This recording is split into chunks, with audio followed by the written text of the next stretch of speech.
सुशील जी, मैं आपसे ही शुरू करूंगा क्योंकि आप विक्टिम हैं। जरा बताइए आज तक के दर्शकों को कि ये जो धोखाधड़ी हुई व्हाट्सएप के जरिए आपके साथ, ये कैसे हुई, कैसे आपको पता नहीं चला? क्योंकि आमतौर पर लोग ये मानते हैं कि भाई व्हाट्सएप तो हमारे मोबाइल फोन में लगा हुआ है, हम ही उसका इस्तेमाल करते हैं, कोई दूसरा आदमी कैसे कर लेगा?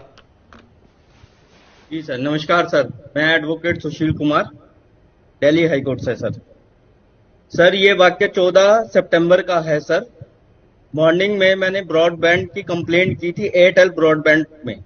जी सर मैंने गूगल से ब्रॉडबैंड का नंबर निकाला था, जो नंबर है सर वो है 4161-477 सर। सर मैंने इस पे कॉल किया मगर कॉल रिसीव नहीं हुई, मगर मेरा नंबर वहां चला गया। 2 घंटे बाद सर मेरे पास एयरटेल एग्जीक्यूटिव आए और उन्होंने मेरा ब्रॉडबैंड ठीक कर दिया। ठीक होने के ठीक 1 घंटे बाद मेरे पास कॉल आती है sir broadband back and office से सर। वो मुझे फोन करते हैं और वो मुझे कहते हैं सर आपने ब्रॉडबैंड की कंप्लेंट की थी। मैंने कहा जी की थी। तो वो कह रहे अब ठीक हो गया। मैंने कहा जी बिल्कुल ठीक हो गया। तो वो कहते हैं सर मगर हमारे पोर्टल पे आपकी कंप्लेंट बार बार रिफ्लेक्ट हो रही है, इसको रिमूव करने के लिए आपको एक नंबर डायल करना पड़ेगा सर। उन्होंने अपने कॉल में ही ऐड कॉल करवाया मेरे से और उन्होंने एक नंबर दिया *401#। उसके बाद सर हैकर का मोबाइल नंबर था जो कि है 8092876779। सर जैसे ही मैंने ये डायल किया मेरे पास व्हाट्सएप से मैसेज आता है कि आपका अकाउंट दूसरे फोन में लॉग इन हो गया है। उसके बाद सर ना तो मेरे पास व्हाट्सएप का कोई मैसेज आता है, ना ही कोई मेरे पास कॉल आती है जी। और सर हैकर रैंडमली मेरे कॉन्टैक्ट्स में से मेरे फ्रेंड्स को और मेरे रिलेटिव्स को हाई का मैसेज भेजता है सर जी। इनमें से सर मेरे एक रिलेटिव है चेतन अग्रवाल जी, उन्होंने हैकर से व्हाट्सएप के थ्रू ही बात की, चैटिंग के थ्रू। उनसे 20,000 रुपीज डिमांड करे गए थे मेरे बिहाफ पे that I am in some trouble. Similarly sir मेरे एक और फ्रेंड से करा गया था अमन अरोड़ा से जी। उन्होंने सर अनफॉर्चुनेटली 20,000 उसके अकाउंट में ट्रांसफर कर दिए।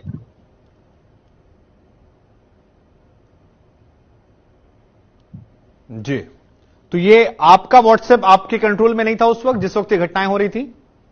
नहीं नहीं सर, मेरी कस्टडी में था और मेरे सामने ही हुआ सर। 1 सेकंड के अंदर ही, जैसे मैंने वो कॉल डायल की थी उसके 1 सेकंड में ही मेरा नहीं, मैं ये जानना चाह रहा हूं आपसे कि आपका व्हाट्सएप किसी और के फोन में लॉगिन हो गया या सिस्टम पर लॉगिन हो गया, लेकिन जब वो इंसान मैसेजेस कर रहा था तो क्या आपका व्हाट्सएप भी आप में चल रहा था या आपके फोन में व्हाट्सएप नहीं चल रहा था?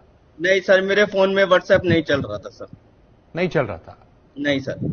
ठीक है, हमारे साथ जितिन जैन जी भी हैं। जितिन जी, धोखाधड़ी के जो मामले हैं वो लगातार बढ़ते जा रहे हैं, अलग अलग तरीके अपनाए जाते हैं, कभी ओटीपी मांग ले आता है, कभी कुछ पैसों की।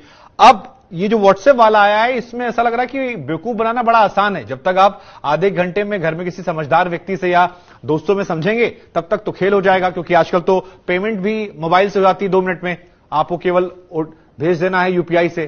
तो फिर कैसे रोका जाए और क्या समझाएंगे आप दर्शकों को, कैसे इसका बचाव किया जाए? देखिए, इनके साथ जो मैं इनकी अभी बातें सुन रहा था कि उनको एक *121 एक नंबर आगे जो हैकर का मोबाइल नंबर था वो डालने के लिए कहा गया, तो मुझे समझ में आ रहा है कि ये एक यूएसएसडी कोड होता है, जिससे आप अगर वो कोड को डायल करके आगे अगर नंबर बताते हैं तो आप उस तरह से अपनी कॉल फॉरवर्डिंग की कमांड देते हैं। तो आपने अपनी कॉल्स को हैकर के नंबर पे डाइवर्ट कर दिया। उसके बाद हैकर ने क्या किया, आपके व्हाट्सएप को अलग एक नए मोबाइल पे एक्टिवेट किया, तो एसएमएस पे ओटीपी जाएगा और वो एक 2 या 2 मिनट बाद वो कह सकते हैं कि एसएमएस पे ओटीपी नहीं आ रहा है तो मेरा फोन पे ओटीपी दिया जाए। तो जब एक्चुअली व्हाट्सएप की तरफ से कॉल आएगा तो वो कॉल डाइवर्ट होकर हैकर के पास चलेगा और ओटीपी लेकर उन्होंने उसको व्हाट्सएप हैक कर दिया।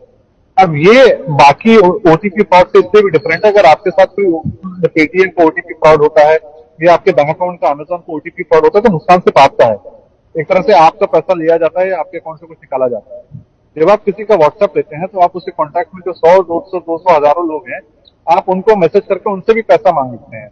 और जो ट्रस्ट एक्सप्लॉयटेशन होता है कि अगर आज मान लीजिए आपसे फोन से आपके कई रिश्तेदारों को कांटेक्ट किया जाए और कोई 500,000 रुपए किसी इमरजेंसी के लिए मांगे जाए, तो बहुत सारे लोग ऐसे होंगे जो शायद आपको कॉल करके पूछे बिना तुरंत आपके नंबर पे जो है वो पैसा जहां कहेंगे वहां ट्रांसफर कर देंगे। आप उसको टैक्सी के बहाने मांग सकते हैं, उबर का पेमेंट करना है या कुछ जरूरत है, तो ये बहुत होता है और इसीलिए लोगों को बहुत जरूरत है कि किसी भी रैंडमली किसी कहने पे कोई नंबर डायल ना करें। और दूसरा यहाँ पे जो एक इशू देखने में आ रहा है कि ये बहुत रैम्पेंट होता जा रहा है कि जो हैकर्स हैं वो नकली नंबर वेबसाइट बना के और बैंक के इंश्योरेंस कंपनीज के कस्टमर करके नकली नंबर डाल के अपनी वेबसाइट को सर्च इंजन ऑप्टिमाइजेशन करके ऊपर कर देते हैं। तो मान लीजिए आप अगर एचडीएफसी बैंक का कस्टमर केयर सर्च कर रहे हैं तो वो एड ऊपर आता है और वो नकली एड होता है और वो रैंडम किसी हैकर के नंबर का ऐड होता है जो आपको गलत इन्फॉर्मेशन देके इस तरह के फ्रॉड करते हैं।